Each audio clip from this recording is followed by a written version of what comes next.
So I just start. All right. Wait, can I do it again?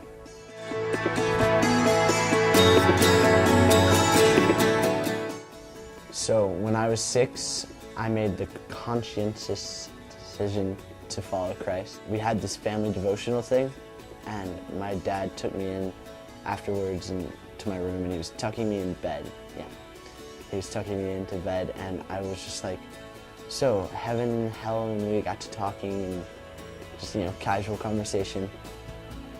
And that's when I decided I needed to follow Christ.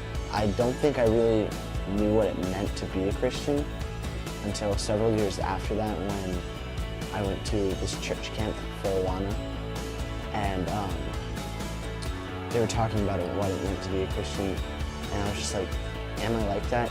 Do I live my life? Do I show others that I am Christian by my actions? Like, is it really that evident? What changed when I became a Christian? So I decided from then on, I rededicated my life, you could say, and I decided that I needed to follow God, and I pretty much changed my life. And then, you know, you kind of get complacent and you live life like the first month after, you're like, yeah. And you're kind of like, yeah, I can obey that. Sounds pretty good. But then you get to that point where it's just like, really, is there anything special in my routine?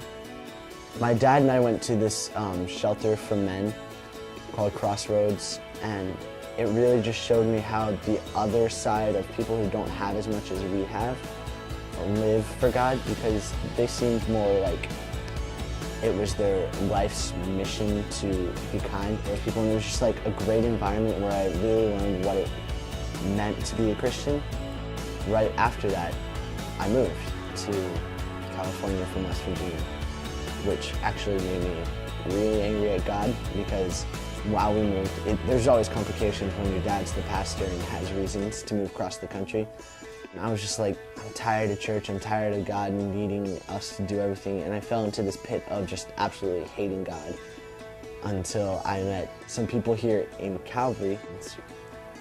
I realized that God's perfect plan is so much more than I can determine by losing or moving further away from my friends in West Virginia.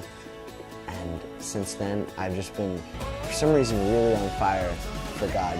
There was no camp experience. It's just kind of a gradual snowball rolling down a hill, picking up more snow. And that's pretty much where I am right now in my life as a Christian. I'm Jon Thornton. I'm 15. I'm living in Southern California, and this is my 180. What's yours?